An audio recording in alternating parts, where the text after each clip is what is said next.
আসসালামু আলাইকুম। All Bangla 24 YouTube চ্যানেলের পক্ষ থেকে আন্তরিক শুভেচ্ছা ও অভিনন্দন। তো দর্শক বন্ধুরা, আমি আপনাদের সামনে এই অল বাংলা 24 ইউটিউব চ্যানেলের মাধ্যমে একটা ভিডিও দিয়েছিলাম। এটার মাধ্যমে কথা ছিল এইটাই, আজ হয়তো ডিমের দাম কম, আগামীকাল বাড়তে পারে। সেই আশায় কিন্তু আমাদের ব্যবসা বাণিজ্য করতে হবে। এই কথাটাই কিন্তু ছিল আমার। কিন্তু দেখা গেছে অনেকেই বিরক্ত হইছে। কেন জানেন? আসলে তো সঠিক কথা এটা। বিরক্ত হওয়ার কিছু নাই, কষ্ট পাওয়ার কিছু নাই। আমি জেনে শুনে বুঝেই কিন্তু বলছি। তাছাড়া লাভ লস ব্যবসার মাধ্যমে আছেই। ব্যবসা করতে গিয়ে লাভ লস হতেই পারে, এটাই স্বাভাবিক। তো এটার মাধ্যমে অনেকেই বিরক্ত হয়েছেন, অনেক রকমের মন্তব্য করছেন। যাই হোক, ওইটা আপনাদের কাছেই থেকে যাবে। কিন্তু আমার কথাগুলি আজকে কিন্তু বাস্তবে রূপ নিচ্ছে। বাস্তবে প্রমাণ হয়েছে যে এই কথাটাই সত্য। যেমন 6 টাকা, 7 টাকা, 8 টাকা, 9 টাকা, 10 টাকা, এমনি ভাবেই মানে মূলত 7 টাকা 8 টাকার মাধ্যমে ডিমের দাম আইসা গেছিল। এমনি ভাবেই কিন্তু বেশ কিছুদিন চলছে, 1-1.5 মাস বা 2 মাস চলছে। এখন কিন্তু 17 টাকা, 18 টাকা, 19 টাকা, 20 টাকা পর্যন্ত কোনো কোনো জায়গায় হ্যাসিং রেট পাওয়া যাইতেছে, অর্থাৎ ডিমের দাম বাড়তেছে। আশা করি আগামী ডিসেম্বরের দিকে আরো অনেক ডিমের দাম 20 টাকার মতো হইতে পারে, এরকম একটা আশঙ্কা করা যাইতেছে। তো একটা কথা বললেই কথাটা চিন্তা করবেন, চিন্তা করে পরে মন্তব্য করবেন। আমার মনে হয় এই চিন্তা ভাবনাই কিন্তু আপনার ব্যবসাটাকে ডেভেলপ করতে পারে, আগায় নিতে পারে, মানে সামনের দিকে এগিয়ে যাইতে পারেন। এটাই কিন্তু স্বাভাবিক। ব্যবসা মানে প্ল্যান, ব্যবসা মানে শিখা জানা বুঝা। সুস্থ সুন্দর মতে আপনার জানা থাকতে হবে, শিখা থাকতে হবে, বুঝা থাকতে হবে। মানে অল চাইট যখন ব্রেন কাটায় কাটায় কাজ করবেন, সূক্ষ্ম মাত্রায় কাজ করবেন, সূক্ষ্ম মাত্রায় চিন্তা ভাবনা করবেন, তখনই কিন্তু ওই হাঁসের কামার দিয়া লাভবান হওয়া সম্ভব। যেহেতু একটা জীবন্ত প্রাণী নিয়ে আপনি খেলামেলা করতেছেন, সূক্ষ্ম মাত্রায় মেডিসিন দিতে হবে, সূক্ষ্ম মাত্রায় খাবার দিতে হবে। উল্টো পাল্টু করা যাবে না। উল্টো পাল্টু করলে কি হবে? ব্যবসায় লস বা ঘাটতি গাবেন। এটাই কিন্তু স্বাভাবিক। তো আমি চাই আপনাদের ব্যবসায় লস না হোক। আর ব্যবসা না হইলেই কিন্তু আপনি হাঁসের কামারটা করবেন না। আমি যত সম্ভব সাধ্য অনুযায়ী চেষ্টা করি আপনাদেরকে পরামর্শ দেওয়ার জন্য, যে ব্যবসায় যাতে লাভ হয়। সেই পরামর্শটুকুই কিন্তু আমি সর্বক্ষণ এই অল বাংলা 24 ইউটিউব চ্যানেলে আমি দিয়ে যাইতেছি বা দিয়ে যাই। সঠিক মতনে মেডিসিন খাওয়াবেন, সঠিকভাবে মেডিসিন খাওয়াবেন। মেডিসিন কিন্তু আবহাওয়ার সাথে সম্পর্ক। এক সময় গরম থাকে, এক সময় বৃষ্টি থাকে, এক সময় ঠান্ডা থাকে। বিভিন্ন রকমের আবহাওয়া পাওয়া যায় বা আসে। এই আবহাওয়ার উপরে কিছু কিছু মেডিসিন ইউজ করতে হয়। যদি আপনার জানা থাকে তো তা ভালো কথা, আপনি নিজেই মেডিসিন খাওয়াইতে পারেন জেনে বুঝে। আর যদি জানা না থাকে, একটু একটু জানেন, এই ক্ষেত্রে আপনি মন গড়া কোনো ঔষধ খাওয়াবেন না। 5টা ঔষধ ইউজ করছেন, হয়তো 5বারের মাথায় একবার আপনার লস বা ঘাটতি হয়ে গেল, তাহলে কিন্তু আপনি চরম বেকায়দায় পড়তেছেন।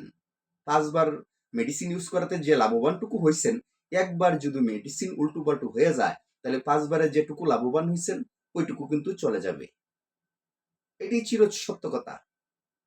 হয়তো বুঝতেছেন না, মানতেছেন না আমার কথাগুলি। যদি কোনো সময় আপনার কামারে এরকম ধরনের ঘটনা ঘটে যায়, তখনই কিন্তু বুঝবেন। এই বিদায় আপনার হাঁসের কামারকে সূক্ষ্ম মাত্রায় ঔষধ খাওয়ান। জানলেওলা একটা, বুঝনেওলা একটা ডাক্তারের সাথে বুঝ পরামর্শ করে আপনি মেডিসিনগুলি খাওয়ান। এতে করে আপনার রেজাল্টটা সুন্দর বা ভালো হবে। মন গড়া বা অনুমানের উপরে কোনো মেডিসিন ইউজ করবেন না। আপনারা অনেকেই আছেন দেখি যে মেডিসিন নিজের মন গড়া বা অনুমানের উপরে ইউজ করেন। জাস্ট একটা স্যালাইনের কথাই বলি। স্যালাইন এর মানে কি? এটার মাধ্যমে কি থাকে? এটার মাধ্যমে থাকে পটাশিয়াম ক্লোরাইড, সোডিয়াম ক্লোরাইড, লবণ, মানে এরকম ধরনের কিছু নর্মালি কিছু ব্যাপার বিষয় কিন্তু একসঙ্গে যেহেতু মিক্সড হয়ে যাওয়ার পরে কিন্তু অনেক কিছু হয়ে যায়।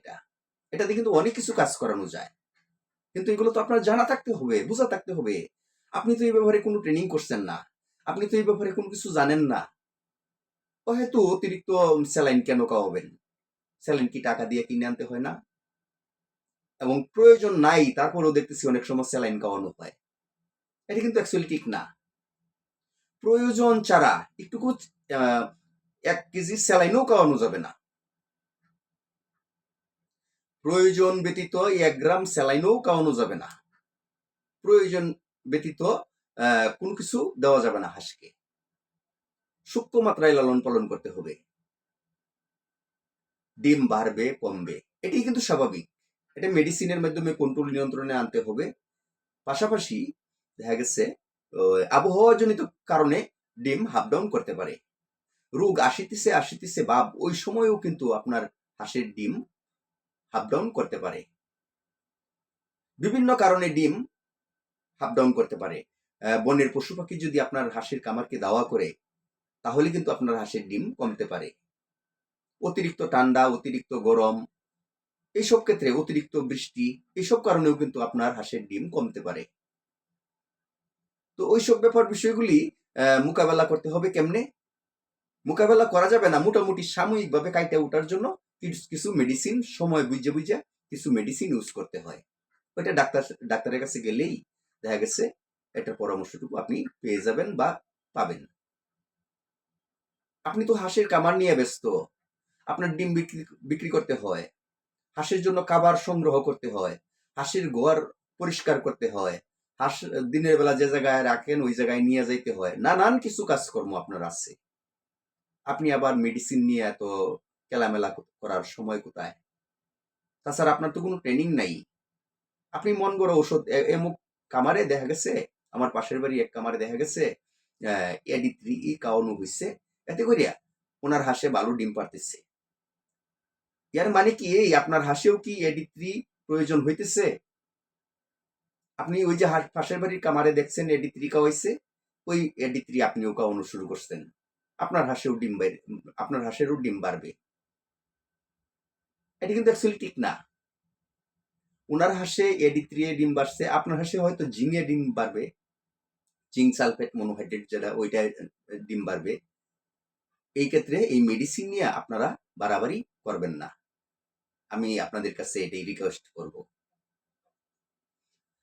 হাঁসকে ভালো একজন অভিজ্ঞ ডাক্তারের সাথে পরামর্শ করে ঔষধ খাওয়াবেন, সঠিকভাবে সঠিক নিয়মে খাবার খাওয়াবেন, সঠিক নিয়মে পরিষ্কার পরিচ্ছন্ন রাখবেন, জীবাণুনাশক স্প্রে করবেন। এইসব ব্যাপার বিষয়গুলি কইরা যান নিয়মিতভাবে, আপনার হাঁস অটোমেটিকলি সুস্থ সুন্দর এবং ভালো থাকবে, এবং কি ডিমের প্রোডাকশন ভালো আসবে। উল্টো পাল্টো কোনো কিছু করার চেষ্টা করবেন না, করলে আপনার ক্ষতি ছাড়া কিছু হবে না। আরেকটা কথা বলেছিলাম যে হাঁসের ডিম কমে গেছে বিদায় আপনার হাঁসের যত্ন ছেড়ে দিবেন না, যত্ন ধরে রাখবেন। হয়তো বা কিছু টাকা লস হবে, যে জিনিসে লাভ দিতে পারে, মোটা অঙ্কের একটা লাভ দিতে পারে, সেই জিনিসে না হয় অল্প কিছু ক্ষতিই করলো, সারা বছর তো আর না, 1 মাস 1.5 মাস 2 মাস, এইটুকু ধৈর্য যদি আপনি না ধরতে পারেন তাহলে হাঁসের কামারটুকু কেমনে করবেন, কিভাবে পরিচালনা করবেন হাঁসের কামারটুকু? তো দর্শক বন্ধুরা, অনেক কথা বইলা ফেললাম, আমার প্রতি কোনো মনে কষ্ট নিয়েন না, আমাকে ক্ষমা দৃষ্টিতে দেখবেন। কথাবার্তা বলতে কিন্তু ভুল হতেই পারে, এটি স্বাভাবিক, মানুষ মাত্রই ভুল। আপনাদের কাছ থেকে ক্ষমা চেয়ে নিচ্ছি। আমি মোহাম্মদ আজিজুল হক দুলাল। আল্লাহ হাফেজ।